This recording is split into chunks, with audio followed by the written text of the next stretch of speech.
इस्लामाबाद में सफाकी से कत्ल की गई साबिक सफ़ीर की बेटी नूर मुक़द्दम के कत्ल का मुल्ज़िम ज़ाहिर जाफ़र क्या काम करता था, जियो न्यूज़ ने यह पता लगा लिया है।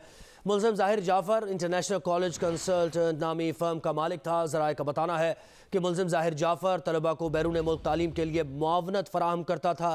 मुल्ज़िम ज़ाहिर जाफ़र को ये कंपनी उसके वालिद ज़ाकिर जाफ़र ने बना कर दी थी। मज़ीद जानते नुमाइंदा जियो न्यूज़ अयाज़ अकबर यूसुफ़ज़ई ने हमें ज्वाइन किया है। अयाज़, केस में तफ्तीश से मुताल्लिक़ क्या पेशरफ्त हुई है मज़ीद?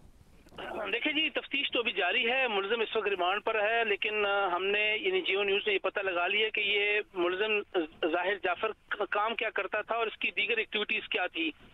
जब हमने इसको चेक किया तो मालूम ये हुआ कि ज़ाहिर जाफ़र जो है इंटरनेशनल कॉलेज कंसल्टेंट नामी एक फर्म है, ये उसको चला रहा था। और इस फर्म का जो काम था, ये बैरून मुल्क जितने भी स्टूडेंट्स हैं उनको वहाँ पर कंसल्टेंसी यानी मामलत फराहम करता रहा है। और 2017 में ये कंपनी जो है वो मुल्ज़िम ज़ाहिर जाफ़र के वालिद ज़ाकिर जाफ़र ने इसको बना के दी थी और वो इसको खुद ही रन कर रहा था। इस कंपनी का जो मेन जिसके साथ ये काम कर रहे थे, international business school of Hungary के साथ इनका MOU था, मुआहदा था। और यहाँ से जो है वो स्टूडेंट्स को, इन तलबा को यहाँ से स्टडीज़ के लिए हंगरी भिजवाया करता था। और साथ साथ हंगरी के साथ साथ UK और दीगर ममालिक में भी इस प्रोफाइल के मुताबिक जो है वो ये तलबा को भिजवाता रहा है और इस हवाले से ये कंसल्टेंसी की मद में पैसे भी कमाता रहा है। इस कंपनी का जो ऑफिस हमने मालूम किया तो जिस जगह पर ये वाकया पेश आया है, जिस घर में F74 हाउस नंबर 7, उसी की बेसमेंट में ये दफ्तर वाकया था। इसी पे जो है वो इसका एड्रेस मेंशन है। और यहीं पर जितने भी स्टूडेंट्स आया करते थे उनके साथ मीटिंग्स किया करता था। और जितने भी यहाँ पर स्टूडेंट्स को इसने बाहर भिजवाया है, तमाम तर जितनी भी मामलात है इसी जगह से डील होती रही हैं। साथ साथ हमने ये मालूम किया कि इसका और सोर्स ऑफ इनकम क्या है, तो मालूम ये हुआ कि जो उनका खानदानी बिजनेस है जाफर इनको, उसका भी ये एक डायरेक्टर है और उसमें भी इसका ये शेयर होल्डर रहा है। तो मेन जो 2017 से पहले जब ये बताते रहे हैं कि ये UK से 2016 में डिपोर्ट हुआ, उसके बाद फिर यहाँ पर कुछ अर्सा ये रहा और इसके वालिदैन ने इसको ये कंपनी बना के दी ताकि ये अपना काम काज करता रहे। और जो है मुल्ज़िम इस कंपनी के मद में कई तलबा को हंगरी और दीगर ममालिक भिजवाता रहा है। जी बहुत शुक्रिया अयाज़ अकबर यूसुफ़ज़ई।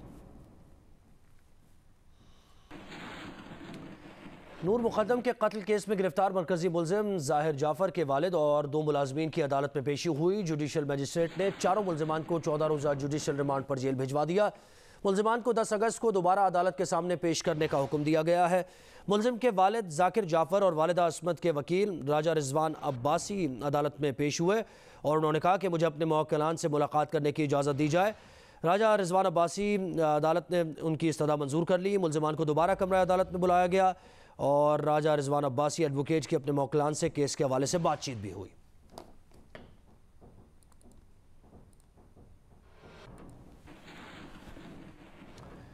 मुशीर दाखिला शहजाद अकबर के खिलाफ मुतनाज़ बयान पर गिरफ्तार PTI जहांगीर तरीन ग्रुप के रहनुमा रुकन पंजाब असम्बली नज़ीर चौहान ने FIA को बयान रिकॉर्ड करवा दिया है। नज़ीर चौहान का ये कहना है कि जो बयान TV पर चल रहा है वो उनकी आवाज़ नहीं है। नुमाइंदा जियो न्यूज़ उस्मान भट्टी ने हमें ज्वाइन किया। उस्मान, कहिएगा नज़ीर चौहान ने मज़ीद क्या बताया है FIA को?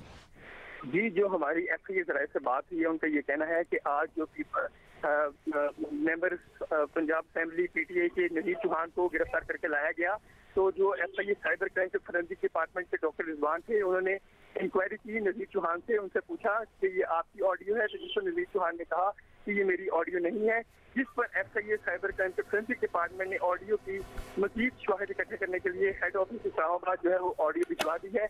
अब उसके रिपोर्ट आने पर इंतजार किया जाएगा। और नज़ीर चौहान को आज कचहरी में पेश किया गया। वहाँ से नज़ीर चौहान का कहना है कि 2 रोज़ा जिस्मानी रिमांड उन्हें दिया गया है। अब नज़ीर चौहान को कोरोना टेस्ट के लिए सर्विस अस्पताल लाया गया है, वहाँ पर कोरोना टेस्ट हो रहा है। इसके बाद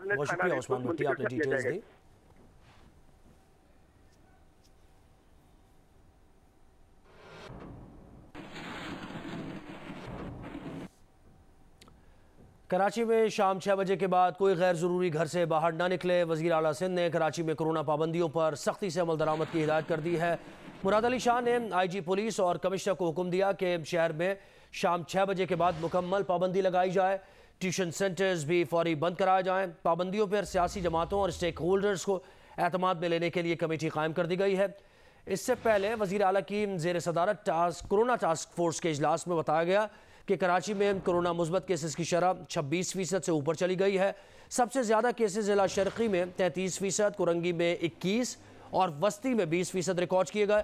हैदराबाद में भी कोरोना की शरह 10% रही।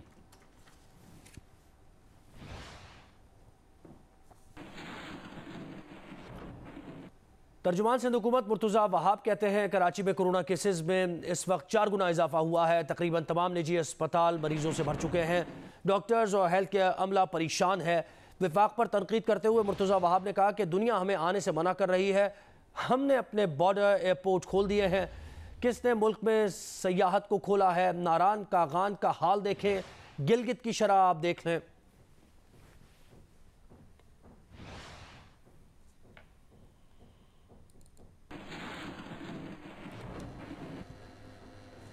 आगे बढ़ते हैं। पाकिस्तान की 10 साला हानिया मिन्हास का बड़ा कारनामा। ताजिकिस्तान में होने वाले ATF एशियन टेनिस चैंपियनशिप के अंडर 14 का टाइटल जीत लिया। हानिया मिन्हास ने ताजिकिस्तान की नंबर 3 जो प्लेयर थी उनको स्ट्रेट सेट से हरा दिया। कामयाबी का स्कोर 6-0 और 6-1 रहा। हानिया ने चैंपियनशिप में डबल टाइटल भी अपने नाम किया। पाकिस्तान ने पहली बार एशियन अंडर 14 का टाइटल जीता है। एशियन अंडर 14 की कामयाबी के बाद हानिया एशियन रैंकिंग में 98वें नंबर पर आ गई हैं।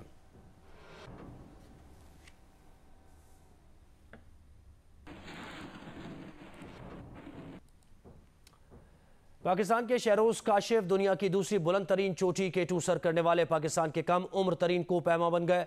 19 साला शहरोज काशिफ ने आज सुबह K2 सर किया।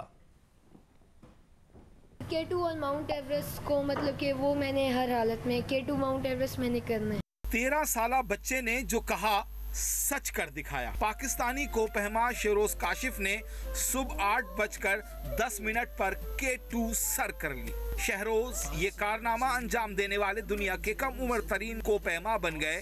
8,611 मीटर की दुनिया की दूसरी बुलंद तरीन चोटी सर करने की मुहिम का आगाज शहरोज काशिफ ने 2 हफ्ते कबल किया। वो 14 जुलाई को बेस कैंप पहुंचे। वर्ल्ड रिकॉर्ड कायम करने वाले शहरोज काशिफ ने 2 माह कबल दुनिया की बुलंद तरीन चोटी माउंट एवरेस्ट भी सर की थी। वो माउंट एवरेस्ट सर करने वाले भी पाकिस्तान के कम उम्र तरीन को पैमा है। Shahroz Kashif back to back 2 बुलंद चोटियां सर करने वाले दुनिया के कम उम्र तरीन को पैमा बन गए। माउंट एवरेस्ट सर करने के बाद पंजाब हुकूमत ने शहरोज काशिफ को खैर सगाली सफीर भी मुकर्रर किया था। बचपन से कोपहमाई के शौकीन शहरोज काशिफ ने दुनिया की 14 बुलंद चोटियों को सर करने का हदफ मुकर्रर किया हुआ है। उन्होंने 13 बरस की उम्र में शमशाल में वाक़े मंगलिक चोटी सर की थी, जिसके बाद 18 अगस्त 2015 को जियो न्यूज़ को इंटरव्यू में कहा था कि एतमाद हो तो कोई काम मुश्किल नहीं। 6 साल पहले अज़्म किया था कि माउंट एवरेस्ट और K2 को तो हर हाल में सर करना है। यहाँ पे जाना है और फिर अगर हम ये दिमाग में लेके रखते हैं कि अल्लाह का नाम लेके निकलते हैं तो इसमें डरने की तो कोई बात नहीं। इस बार इंशाल्लाह मैं 7000 मीटर्स की पीक करूँगा। फिर K2 और माउंट एवरेस्ट को मतलब कि वो मैंने हर हालत में K2 माउंट एवरेस्ट मैंने करना। आज शहरोज काशिफ ने रिकॉर्ड कामयाबियों के साथ सब्ज हिलाली परचम बुलंद कर दिया। शहरोज के घर वाले भी इस कामयाबी पर बहुत खुश हैं। उनके भी क्या तासुरात हैं आपको बताएंगे, लेकिन अभी आम खबर यह कि अदालत ने MP नज़ीर चौहान की ज़मानत मंजूर कर ली है। इससे मुतालिक डिटेल्स देते हैं नुमाइंदा जियो न्यूज़ शाहिद हुसैन ने हमें ज्वाइन किया। शाहिद, कहिएगा आपके पास क्या इत्तलात हैं? जी, जो कोर्ट का ऑर्डर है उसके मुताबिक जो नज़ीर चौहान हैं वो कस्टडी में पेश हुए हैं। अदालत ने अपने ऑर्डर में ये लिखा है कि तमाम ऑफेंसेस जो लगाए गए हैं वो बेलेबल हैं, काबिल ज़मानत हैं। इसलिए अदालत ने उनकी 1 लाख रुपए के मुचलकों के एवज ज़मानत मंजूर कर ली है। साथ ही साथ एक श्योरिटी भी जमा कराने की हिदायत की गई है। साथ ही ऑर्डर में ये भी लिखा है कि अगर वो मुचलके जमा नहीं कराते तो उन्हें जुडिशियल रिमांड पर जेल भेज दिया जाए और उनकी अगली तारीख जो पेशी की होगी वो 10 अगस्त होगी। और अगर वो जुडिशियल रिमांड पर जाते हैं तो उस सूरत में 173 की जो रिपोर्ट है वो भी अदालत में जमा कराई जाएगी। लेकिन जो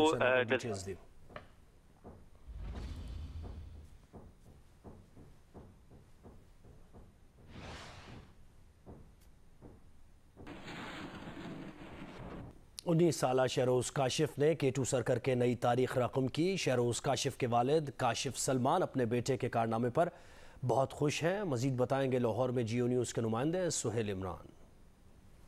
कैसा बड़ा प्राउड फील कर रहे होंगे, कितने कम अरसे में बैक टू बैक 2 बुलंद चोटियां सर की शहरोज ने? प्राउड मोमेंट है ये, सब फैमिली के लिए नहीं, एंटायर पाकिस्तान के लिए, पूरी नेशन के लिए, क्योंकि जब शहरोज़ ने माउंट एवरेस्ट जो है वो सर किया था तो उसने अपने प्रोजेक्ट का नाम रखा था पाकिस्तान ऑन एवरेस्ट, कि सिर्फ ये शहरोज़ काशिफ का नहीं, ये पूरे पाकिस्तान जो है वो एवरेस्ट आ रहा है। तो इस दफ़ा उसने पाकिस्तान ऑन K2 रखा था। जब उसने टॉप पे पहुंचा तो उसने जो अपने गारमेंट से एक मैसेज किया तो उसने लिखा हुआ था उसमें भी अल्हम्दुलिल्लाह पाकिस्तान इज़ ऑन एवरेस्ट। तो बड़ा प्राउड फील करता हूं मैं कि इतनी एक छोटी एज में और मुल्क का नाम रोशन कर रहा है, तो इससे बड़ी क्या बात हो सकती है। बहुत कैसा लगा आज जब आपको सुबह सवेरे खबर मिली कि आपके भाई ने K2 भी सर कर लिया? जी, जैसे कि इसने लास्ट मंथ माउंट एवरेस्ट को भी समिट किया और माशाल्लाह अब इसने K2 किया, तो बहुत अच्छा लगा। प्राउड मोमेंट थी पूरी फैमिली के लिए, एंटायर वर्ल्ड, एंटायर पाकिस्तान के लिए।